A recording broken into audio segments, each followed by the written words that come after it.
7월 29일 수요일 증시 역사에 오늘은 뭐 이런 얘기로 남겠죠. 사상 처음으로 양시장이 동시에 서킷 브레이커가 걸린 날, 또 이틀 연속 서킷 브레이커가 걸린 날, 뭐 이런 날로 남을 것 같은데 이런 날 인사이트를 전해주시기 위해서 이분 모셨습니다. KCGI 자산운용의 목대균 대표님과 함께하겠습니다. 대표님 안녕하세요. 안녕하세요. 어떻게 이런 날 또 나와주셨어요? 네, 오늘 저도 힘든데 네. 뭔가 이야기를 하려고 하니까 뭐 쉽지는 않네요. 예. 그렇죠. 네. 그럼에도 네네. 나와주셔서 감사드리고 대표님의 정말 지금 시장에 대한 솔직한 날카로운 인사이트를 좀 듣고 싶어요. 잘 부탁드리겠습니다. 좀 어려운 장이다 보니까. 알겠습니다. 뭐 네. 제가 할 수 있는 네. 거라면 최대한 뭐 이야기를 해보도록 하겠습니다. 네.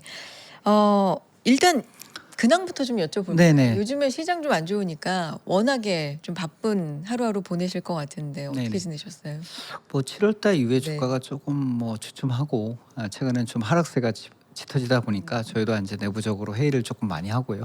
오늘 같은 날도 오후에 좀 저희 본부장한테 좀 짜증을 많이 냈습니다. 그동안 많이 올랐던 거 좀 차익 실현하고 네. 조금 BM에다 좀 붙여라 이 얘기를 음. 조금 얼마 전에 했었었는데 생각보다 많이 안 됐더라고요. 그러다 보니까 어제 뭐 미국 증시 또 한국 증시에서 낙폭이 좀 심하다 보니까 뭐 제가 생각한 것보다 기준가가 안 좋게 나와가지고 좀 짜증도 내고요. 예, 뭐 그렇게 하면서 좀 보냈습니다. 그리고 최근에는 뭐 책을 갖다가 하나 어. 저술해서 네. 지금 조만간에 출판 예정이고요. 그거 음. 관련해 가지고 좀 바쁜 나날을 보내고 있습니다. 네. 아직 출간은 안 됐는데 이제 준비를 이 8월 10일 날 하시는. 나옵니다. 그래요. 이게 제목을 제가 제목만 봤는데 살 것인가 팔 것인가 버틸 것인가 바이 셀 홀드 예, 제목 맞습니다. 맞아요? 예, 네. 맞습니다. 이게 제가 오늘 드리고 싶은 네. 질문인데 하필 공교롭게도 책 제목이 그러네요. 네, 예. 이게 딱 정말 책 제목이에요. 예. 네. 저 같은 경우는 이제 펀드 매니저로 한 네. 15년 동안 포트폴리오 매니저 생활을 하다 보니까 매일 고민을 하잖아요. 오늘 사야 되나? 팔아야 되나?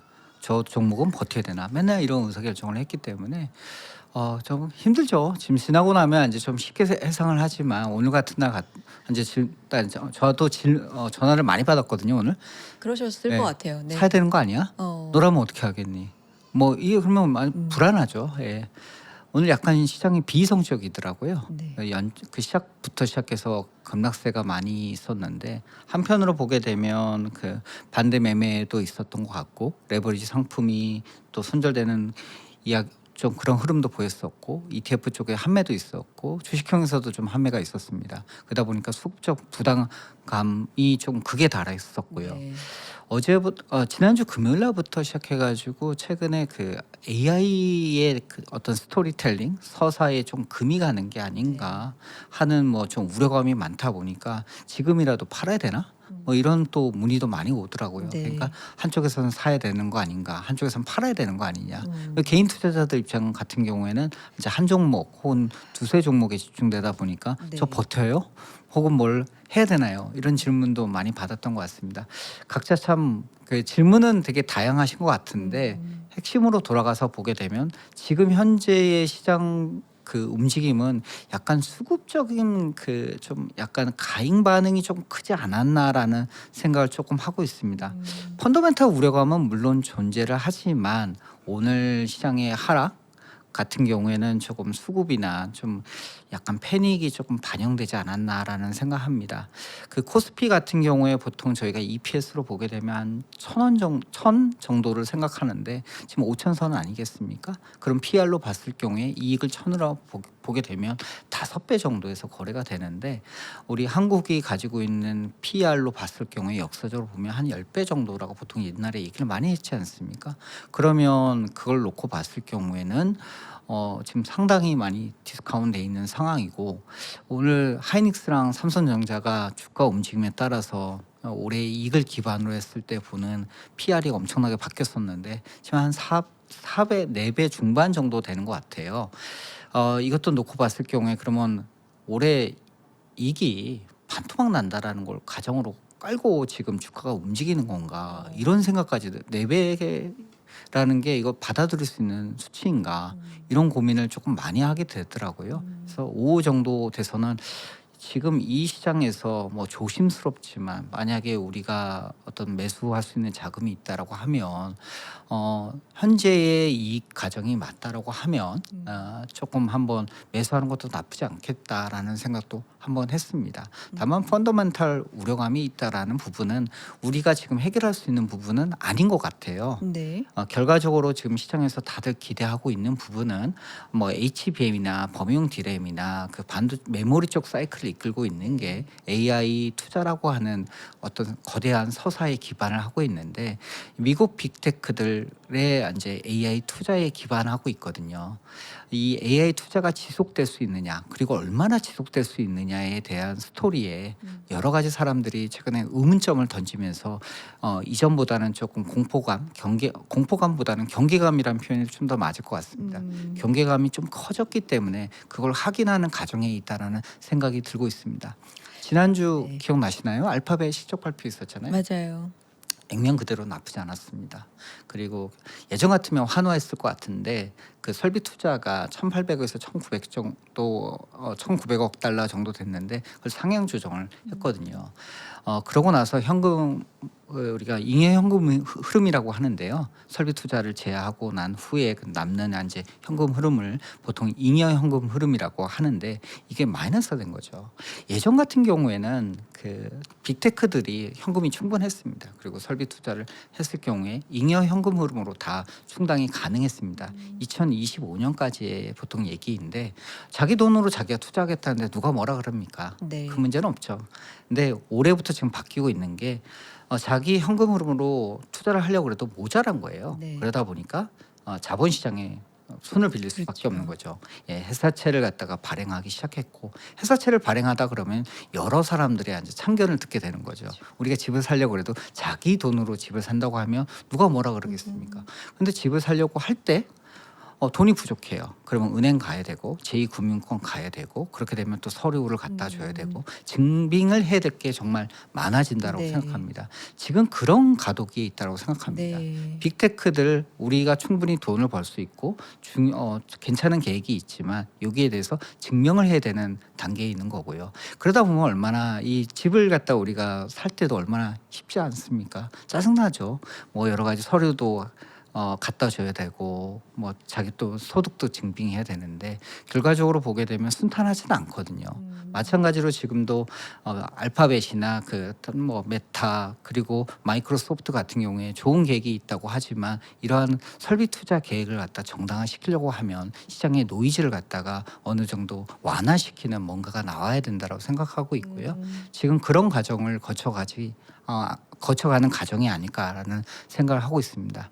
근데 요새 노이즈가 좀 많죠. 이제 중국에 지금 창신 메모리가 또 상장하면서 급등하면서 또 노이즈를 맞습니다. 일으키고 있고요. 네. 그러다 보니까 조금 여러 가지를 네. 많이 생각해야 되는 과정 속에서 수급이 꼬이다 보니까 예상치 못한 주가 급락이 네. 좀 나타난 게 아닐까라는 생각을 저는 개인적으로 좀 하고 있습니다. 지금 대표님께서 뭐 최근에 이제 생각해 볼 만한 시장의 뭐 이슈들을 지금 거의 일목요연하게 정리를 해 주신 거나 다름없는데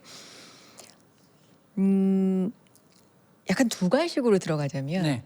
지금 사야 돼, 팔아야 돼, 홀드해야 돼라는 관점으로 먼저 만약에 보면 대표님 사야 되는 거 아니야? 라고 생각하는 분들의 물론 케이스는 진짜 수만 명이면 수만 가지가 있을 거예요. 근데 이제 간단하게 좀 나눠보면 사야 되는 거 아니야? 라는 분들은 이익은 변함도 없고 오히려 계속 좋아진다고 하는데 주가가 굉장히 많이 내려왔잖아요. 한 달 반 사이에 뭐 반토막 종목들이 수두룩하니까요.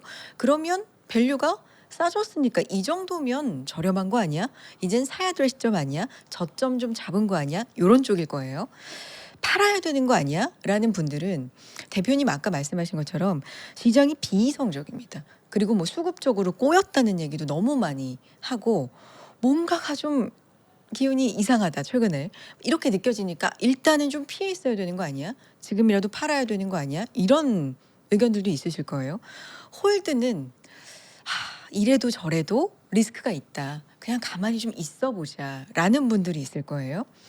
자체가 10,000명이 있으면 10,000가지 케이스가 있을 거라고 미리 전제에 깔았어요. 네. 그래서 너무 이제 한 가지 단말을 요구하기 제가 죄송스럽지만 요 세 가지 중에서 지금 시장에선 뭐가 제일 실익이 있다고 보세요, 대표님? 뭐 사실은 투자 기간에 따라서 뭐 다른 행동 패턴이 그러니까요. 나올 수밖에 없다고 네네네. 생각합니다.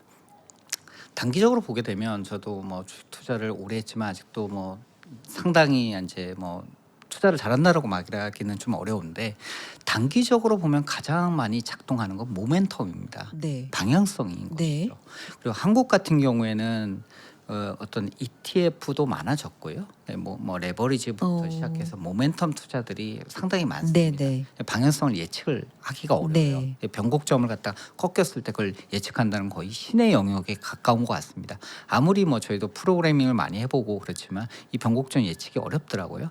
그러다 보니까 이제 모멘텀을 따라서 투자하는 것 같다가 주요 거의 메인 전략으로 사용하고, 모멘텀이 꺾이고 난 다음에는, 근데 모멘텀이 꺾였다는 건 이제 추가적으로 하락한 가능성이 높다라고 생각하지 않습니까? 그러면 하락으로 접어들고서 어느 정도가 지속이 된다라고 하면 네. 하락 모멘텀이 다 강합니다. 네네. 단기적으로는 모멘텀을 밸류가 이길 수가 없습니다.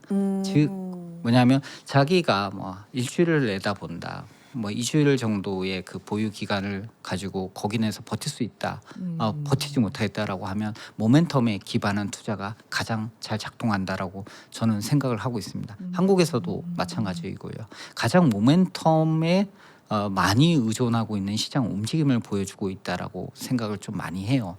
반면에 이 모멘텀이라는 게 올라갈 땐 계속 올라가고 떨어질 땐 계속 내려가다 보니까 한쪽으로 쏠리는 현상이 되게 강할 수밖에 없습니다. 어떤 추세, 기세 뭐 이런 거하고도 네, 뭐 연결되는 차트를 거네요. 보시는 분들도 뭐 많으신 것 네, 같고, 네. 제가 가끔 보게 되면 예, 차트로 네. 설명을 많이 하시더라고요. 그쵸. 근데 이제 그러다 보니까 이제 단기적으로는 적정 가격이라는 걸 생각을 안 해요. 네. 분명히 1년 전 대비해서 SK 하이닉스랑 삼성전자의 이익은 몇백 프로 증가했다라고 뭐 예를 들어서 뭐 증가율이 있지만 그걸 갖다가 생각을 안 합니다. 그걸 놓고서 이제 비교를 한다 그러면 뭐 PR이 몇 배니 이런 식으로 이제 좀 비교를 할 수 있겠죠. 그러나 가장 순수한 가격이라는 걸 놓고 봤을 경우에는 가격이 빠지게 되면 사람들은 공포감에 휩싸이게 되고, 그러다 보면 그 방향성이 계속 진행될 거라고 생각합니다. 그래서 단기적으로 뭐 하루 혹은 뭐 일주일 사이에 보게 되면 모멘텀이라는 그 팩터 혹은 힘을 갖다가 무시할 수는 없다라고 생각하고 있고요.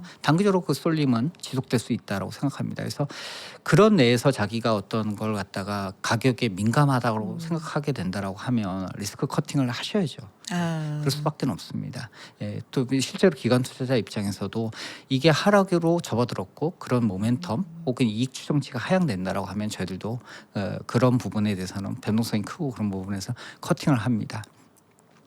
지금 현재 현재 요약해 보면 예. 단기적으로는 밸류가 싸다라는 거는 인정인데 네. 이게 하락을 지금 이끌어내는 그 모멘텀, 그 기세를 이길 수는 없다. 예, 저는 그렇게 생각합니다. 예. 그리고 싸다라는 것도 네. 저희가 싸 보여 그러면 지금 뭐 바닥이야라고 했을 때 그럼 항상 그 얘기가 있거든요. 바닥 밑에 지하실이 있고 지하실 밑에 더 지하실이 있다라고 얘기하고, 사실 그런 게 어느 정도까지 갈지 모르거든요. 지금 대한민국의 코스피를 봤을 때 PR로 보게 되면 5배이고 삼성전자랑 SK 하이닉스가 4.5배 정도에서 거래가 된다고 했을 때는 이익이 바뀌지 않는다는 가정을 놓고 봤을 경우에 저희가 보게 되면 엄청 저렴하게 저평가에 돼 있다라고 생각하고 있습니다.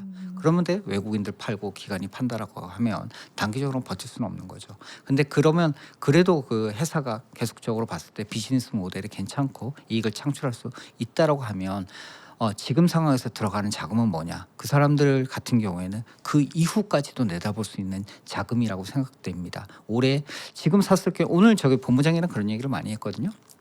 지금 샀을 경우에 올해 말 내년까지 우리가 6개월에서 12개월을 내다봤을 때 우리가 샀던 진입했던 가격이 나쁘지 않다고 생각하면 플러스를 낼 수 있는 영역이라고 생각되면 과도하게 쏠리거나 보통 이럴 때는 할인돼서 거래가 되거든요. 막 투매가 나오기 때문에 뭐 뒤도 안 돌아보고 그다음 체결이 되는 거죠. 누군가 팔기 때문에 받아주는 사람은 없고 그렇죠. 가격이 단기적으로는 싸게 거래가 됩니다. 네. 그걸 갖다가 남들이 그 할인되는 가격을 갖다 받아주는 거죠. 예, 펀더멘탈에 큰 변화가 없다라고 하면 그렇게 되면 6개월에서 12개월 놓고 봤을 경우에는 플러스 날 가능성이 상당히 높습니다. 음. 그런 자신이 있다라고 하면 살 수 있는 거죠. 다만 이제 내일도 싸질 수 있고 뭐 그 이후에도 싸질 수 있다라고 하면 저희는 천천히 이제 사는 걸 갖다가 선택을 해야 됩니다. 그 V-shape 반등이 있기 위해서는 펀더멘탈이 상당히 악화됐거나 눌렸거나 정말 진짜 투매가 많이 나왔거나 그럴 경우에는 갑자기 어느 날 불현듯 반등이 나오게 됩니다. 네네. 정부가 개입하거나 어느 순간 유동성을 공급하면서 정말 말도 안 되는 어제까지만 해도 아주 극단의 그 눌려 있었던 투자 센티멘트가 하루 만에 회복되는 경우도 많이 봤습니다. 그러면서 이제 실제적으로 보게 되면 저희의 그 저가 매수가 이제 작동할 수 있는 거죠. 버티는 전략은 어떤 경우냐 하면 보통 이제 그것밖에 없는 포지션이 뭐 없을 경우에 그러면 이제 사실 매입 단가가 상당히 중요한데 그럼 언제까지 갈 수 있느냐 이제 거기에 대해서는 기회비용적인 측면을 갖다가 많이 고려를 할 수밖에 없습니다. 네. 그게 여유 자금이었느냐 네. 여유 자금이 아니었느냐에 따라서 사실 버틸 수 있느냐 버티지 못하느냐다가 결정되는 경우가 조금 많았다는 생각을 조금 하고 있습니다. 그러니까 아무래도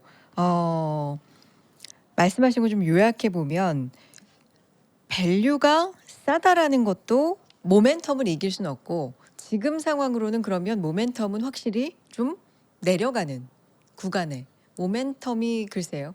그러니까 긍정적인 모멘텀으로 작동을 안 하는 그렇죠? 그런 구간에 네. 와 있는 건 사실이라고 판단을 하시는 거네요. 네, 그렇지만 이제 지금 펀더멘탈이 악화됐다고 하는데 이게 정말 그러면 이 사이클 AI 사이클을 끝낼 정도의 치명적인 것이냐를 질문을 던져야죠. 그러니까요. 그럼 그런 네. 질문을 던져. 저는 거기에 대해서는 아직까지는 동의하기가 조금 어렵다라는 생각을 좀 하고 있습니다. 아직은 지속된다. 예. 네. AI 사이클에서 가장 핵심이라고 하면 결국에 AI 서비스에 대한 수요이고 그거는 이제 보통 이제 말의 조각이라고 하는 우리 토큰으로 표현이 되고 있는데 토큰에 대한 처리량은 지난 한 1년 반 정도를 놓고 봤을 경우에 110배가 증가를 했습니다. 정말 수요는 폭증하고 있는 거죠. 이 수요 폭증을 갖다가 모든 빅테크들의 CEO나 그 주요 경영진들이 보고서 결국에 설비 투자를 해야 되겠다라고 결정을 했었던 것이고 잉여 현금 흐름 플러스 외부에서 자금을 빌려서라도 투자하는 게 맞다라는 의사 결정까지 갖지 않겠습니까?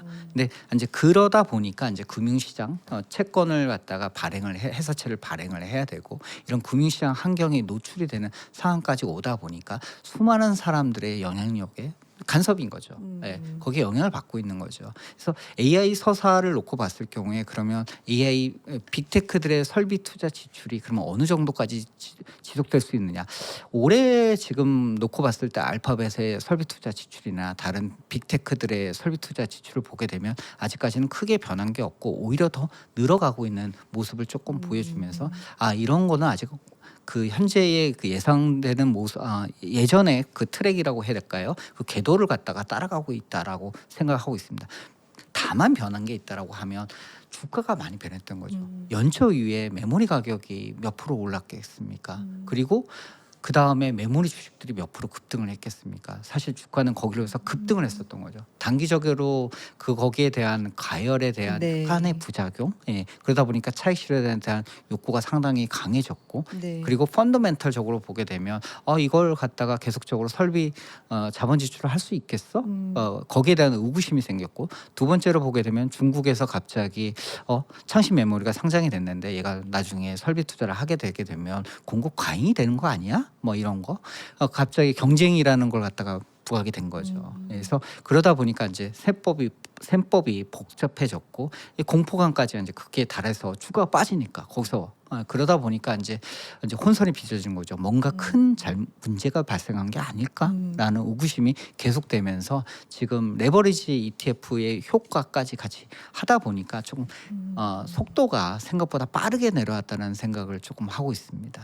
지금 걱정되는 건 지금 그런 부분인데 지금 사실 눈에 보이는 걸로 이미 일어난 걸로 주가가 빠진다기보다는 조금 앞서서 생각하면서 하나의 현상을 보고 앞서서 이렇게 안 좋아지면 어떡하지라는 걸로 주가를 빼는 현상이 좀 짙지 않나라는 생각도 들어요. 예를 들면 창신 메모리가 상장을 해서 성공적인 상장을 했죠. 네. 그렇지만 아직까지 기술적으로는 한참 좀 따라오려면 몇 년의 시간이 더 필요하다라는 게 전문가들의 의견이기는 하고요.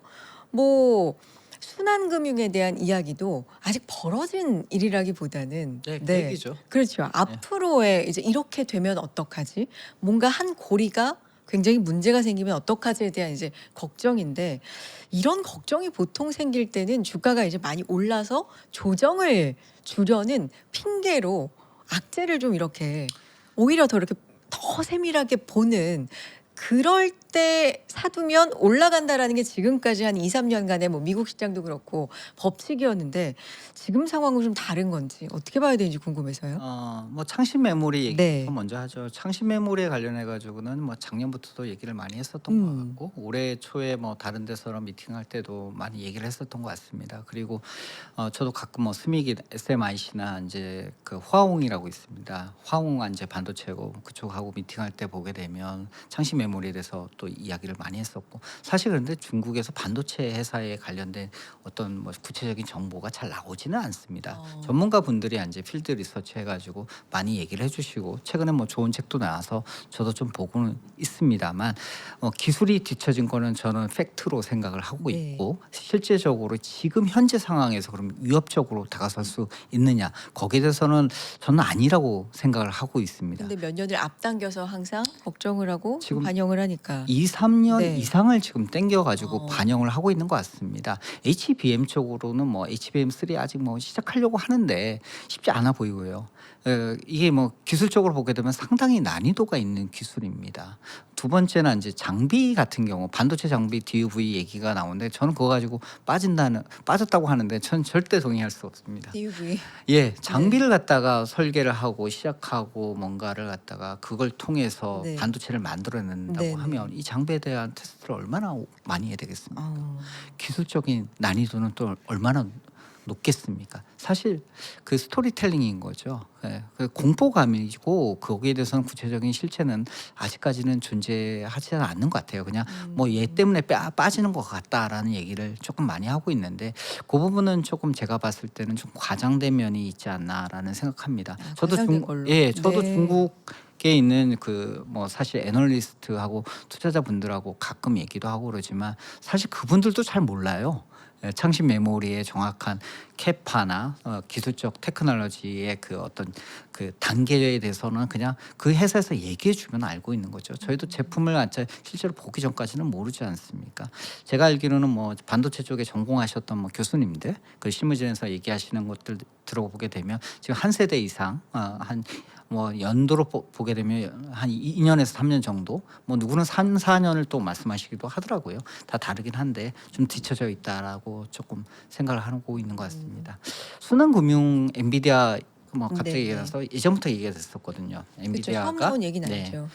뭐 예를 들어서 오픈 AI한테 네. 투자를 하고 오픈 AI는 그걸로 가지고 데이터 센터를 짓고 데이터 센터를 지을 때 결국에 GPU가 필요하니까 다시 그 엔비디아의 GPU를 사는 거 이거 옛날에 벤더 파이낸싱이라고 하고 순환 거래와 비슷한 거 아니냐라는 얘기를 조금 많이 하고 있는 것 같습니다. 닷컴 버블 때도 이런 일이 있었다. 뭐 이런. 있긴 있었죠. 네. 근데 그 당시에는 가공의 매출, 뭐 회계 조작과 조금 관련돼 있는 그 어떤 스토리텔링하고 좀 밀접하다라고 생각을 좀 하고 싶고요. 그럼 그때하고는 다르다. 네. 네. 지금의 엔비디아가 이제 계획하고 있는 비즈니스 플래닝하고는 조금 결은 다르다라고 저는 생각을 합니다. 물론 뭐 받아들이시는 분에 따라서 네. 뭐 미국도 지금 미국의 뭐 애널리스트나 투자자분들도 각각 다 다르더라고요. 말하는 게 보게 되면 뭐 예를 들어서 공매도 전문가들은 상당히 네거티브하게 봅니다. 그렇지만 이제 저 같은 이제 롱온이나 좀 장기적으로 투자하시는 분들은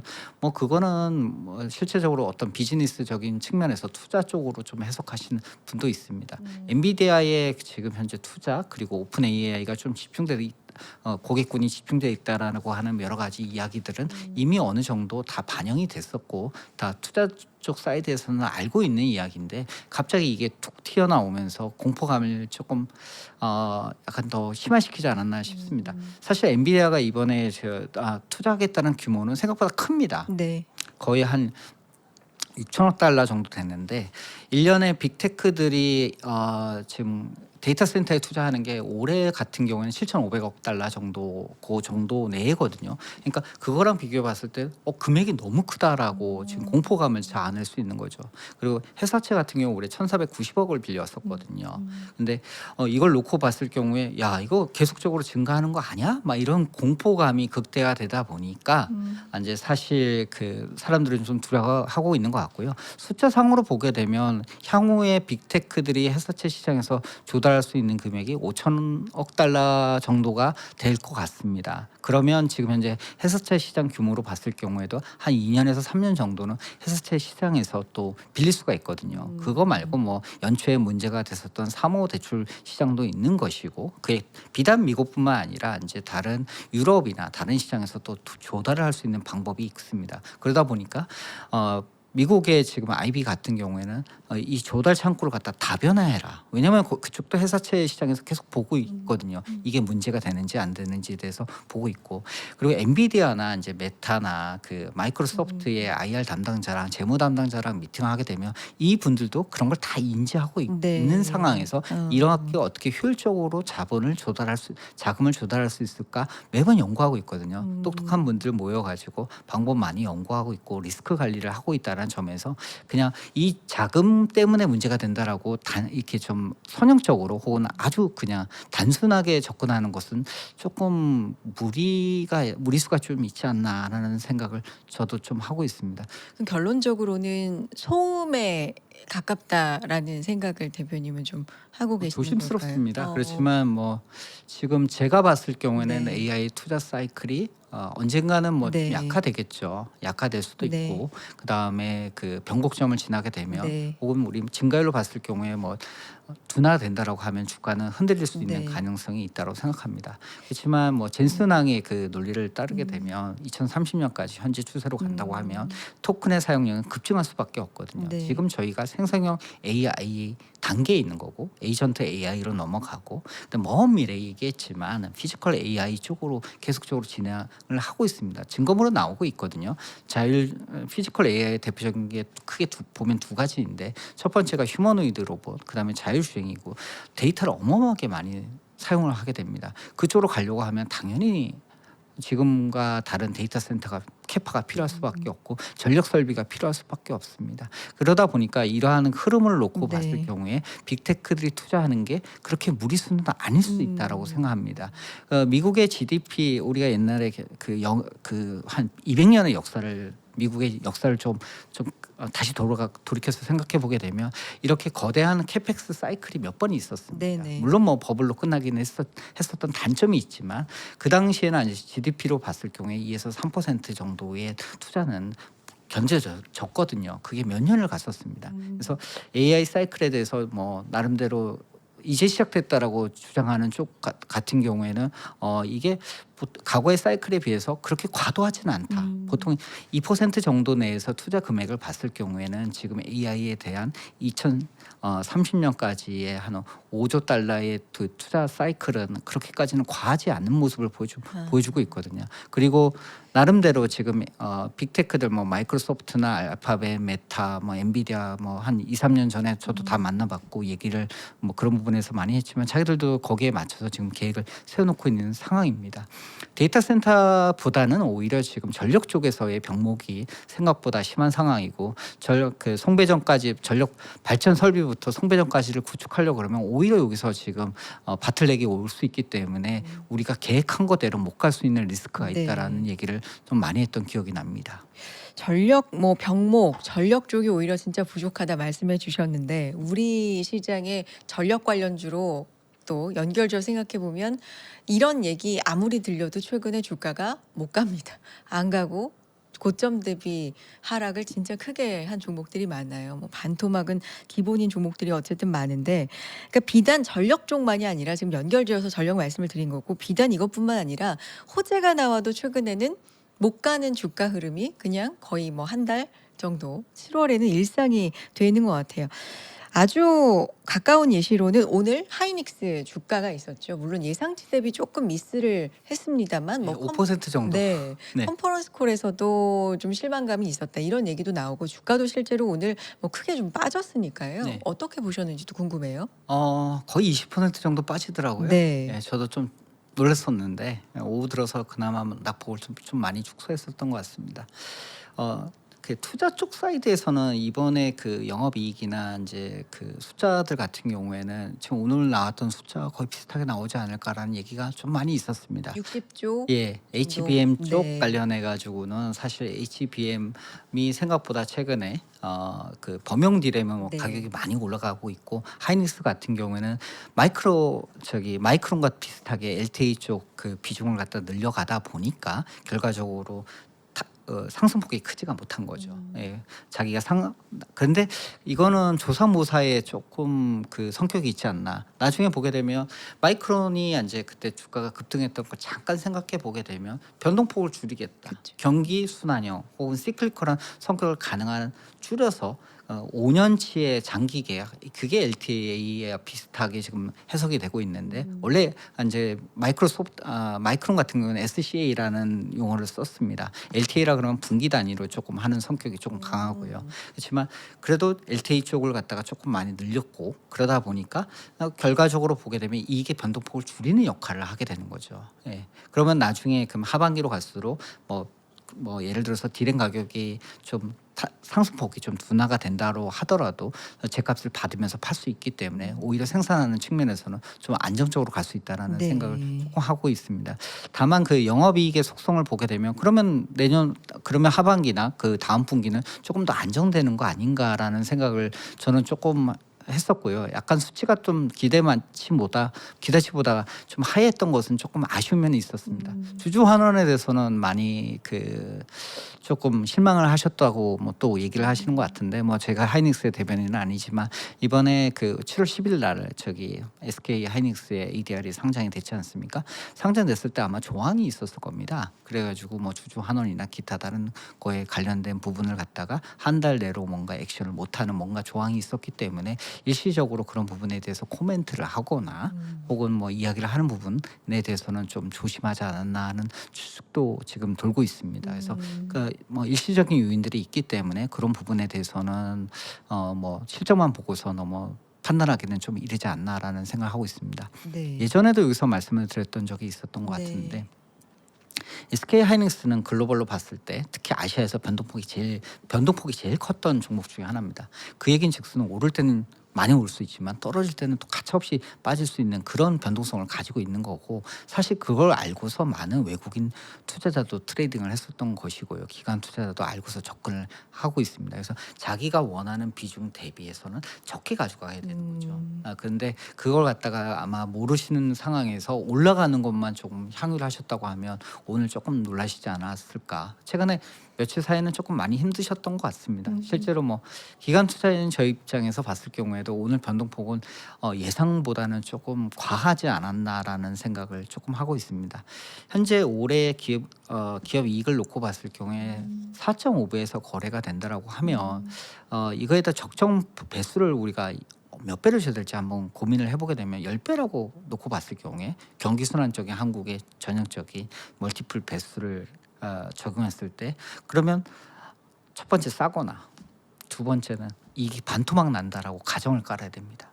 근데 2027년까지는 Q는 어느 정도 예정이 돼 있는 걸로 알고 있고 최태원 회장이 이제 여러 가지 채널을 통해서 얘기를 했지만 2028년까지 수급은 타이트하다. 그거는 마이크론 쪽에서도 많이 확인을 해줬던 것 같습니다. 수급은 타이트한 것 같습니다. 그러면 27년이나 28년을 놓고 봤을 때 이게 반토막 난다라고 가정을 깐다라고 하면 네. 그러면 우리 디램 가격이나 HBM 가격이 급락을 해줘야 되는데 아직까지 그럴 기미는 잘 안 보인다고 생각합니다. 그래서 현재 그러는 걸 놓고 봤을 경우에 현재 뭐 수급적으로 꼬여가지고 주가가 많이 흔들고 있지만 그 제 개인적인 판단입니다만 네. 이제는 저평가된 영역으로 들어가지 않았나라는 생각하고 있고요. 네. 그렇게 조심스럽게 저는 접근을 해보고 싶습니다. 좀 과한 하락이었다라는 표현을 대표님이 써주셨는데 뭐 과하다 정도가 아니라 참 이런 일이 뭐 어제 서킷, 오늘도 서킷 이렇게 이틀 연속 서킷 브레이커가 걸렸다는 건 진짜 이제 처음 있는 네, 저도 일인 처음 거잖아요. 봅니다. 양 시장에서 예, 예. 그렇죠. 코스피 코스닥 동시에 이런 변동성 그러니까 요즘에 비유를 하자면 카지노인가? 네. 네, 코인보다 더한 것 같은데 뭐 이런 얘기가 네, 진짜 뭐 그냥 우스개 비유가 아니라 진짜 와닿는 시장이 됐잖아요. 네, 네. 그럼 이런 변동성은 뭐 여러 가지 아까 말씀해주신 뭐 중국발, 미국발 여러 노이즈가 있다고 하지만 그래도 우리 시장 너무 심한 거잖아요. 네. 요건 어디서 기인한다고 보시는 거예요? 일단 지금 현재 가장 주축이 되는 메모리 대형 회사들이 이제 시총에서 차지하는 비중이 50%가 넘잖아요. 예. 그리고 이익 사이클, 이 경기 순환형인 성격을 또 많이 완화시키려고 노력하지만 사실 공급 수요와 공급에 따라서 출렁출렁거리는 그 태생적인 모습을 조금 가지고 있습니다. 그리고 한국 경제를 잘 놓고 보게 되면 사실 제조업 베이스의 오픈 경제이거든요. 그러니까 외생 변수의 영향을 너무 많이 받게 되고 또 조금 아쉬운 부분은 장기 자금이 조금 부족하지 않나. 물론 국민연금이 있습니다. 국민연금이 있지만 이제 기관들이나 이제 개인들이나 장기적으로 투자할 수 있는 좀 오늘 같은 날 제가 좀 만약에 스마트한 머니들 혹은 장기 자금들이 들어온다고 하면 사실 오늘 같은 날 조금 사주게 된다라고 하면 좀 중장기적인 측면에서 봤을 경우에는 좋은 진입 시점이자 변동폭을 완화시켜 줄 수 있다라는 생각이 듭니다. 반면에 이 방향성이나 모멘텀에 좀 기반한 투자가 많아질 경우에는 출렁출렁 거리는 걸 갖다가 좀 완화시키기는 좀 한계가 있지 않나라는 생각을 조금 해서 그런 자금들이 조금 더 많아지고 투자 자금이 다변화됐으면 좋겠다라는 생각을 좀 많이 합니다. 저 오늘 같은 날에는 제가 외국인 투자자들한테 세일즈하고 싶을 정도더라고요. 우리 회사 그러니까 대한민국 대표 기업들이 너무 싸게 거래가 되고 있고 지금 투매가 나타나고 있는데 너네들 괜찮으면 좀 한번 투자 보는 게 어떻겠느냐. 오히려 제가 세일즈를 좀 해보고 싶을 정도로 조금 안타까운 모습을 많이 연출이 됐습니다.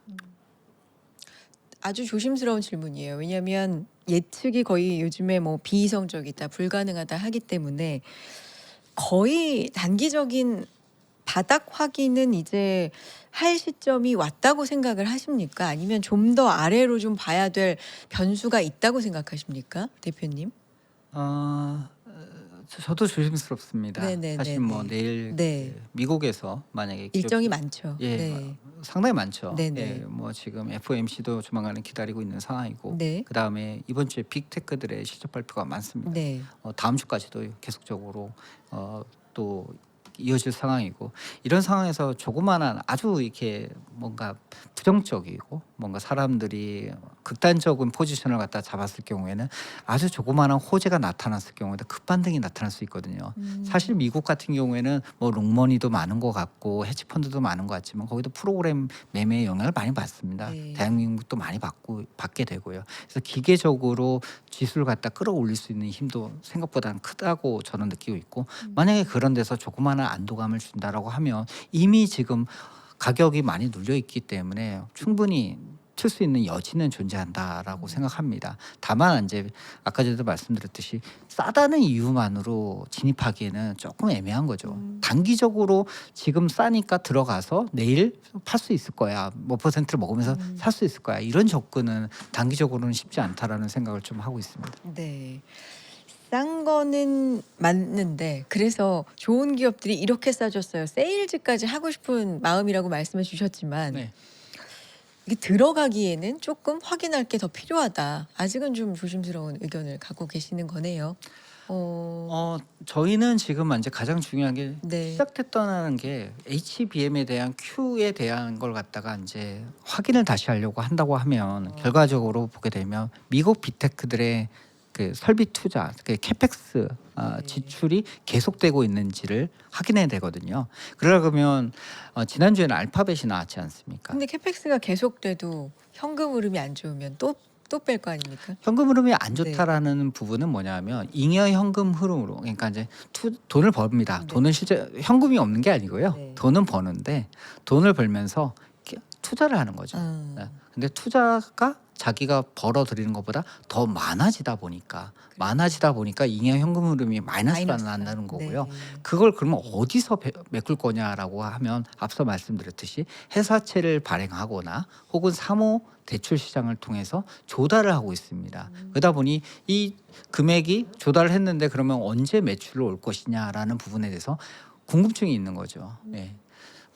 단기적으로 보게 되면 뭐 지금 투자를 바로 하게 되면 사실 HBM을 갖다 생산하고 있는 삼성전자나 SK하이닉스는 수혜를 바로 봅니다. 네. 근데 빅테크들은 그렇지는 못합니다. 네. 빅테크들은 데이터 센터 만들어야 되고 그 클라우드 서비스 제공을 해야 되고 거기서 현금 흐름을 창출해내는 네. 거기 때문에 중장기적인 계획을 가질 수밖에 없습니다. 전혀 다른 그 어떤 투자 사이클을 가져가게 되는 거예요. 네. 거고요. 그러다 보니까 이 사람들이 어떤 생각을 가지고 있는지를 갖다가 네. 확인해 보는 게 저희는 뭐 그런 걸로 확인해 보고 조금 더 투자를 하겠다는 생각을 많이 하고 있습니다. 일정이 많아서 그렇죠. 네, 좋은 기업들이 싸졌다라는 건 분명 일정 한 면에서는 장점일 수 있지만 확인해 볼 게 굉장히 많다. 그래서 이런 것들을 좀 확인하고 들어가는 것도 좋겠다라는 말씀으로 제가 예. 이해할게요. 기간 네. 투자자의 네. 그 투자 기간은 네. 뭐 내일이 아닙니다. 그리고 일주일 뒤가 아니고 그 보통 3, 6, 12 그래서 네. 6개월에서 12개월 이상을 갖다가 놓고 투자를 하기 때문에 네. 저희들 입장에서 봤을 때는 나쁘지 않은 진입 시점이 오고 있다라고는 생각하고 있습니다. 알겠습니다. 대표님 오늘 시간 관계상 여기까지 듣겠고요. 좋은 말씀 감사합니다. KSGI 자산운용의 목대균 대표님의 인사이트와 오늘 함께했습니다. 고맙습니다. 네, 감사합니다.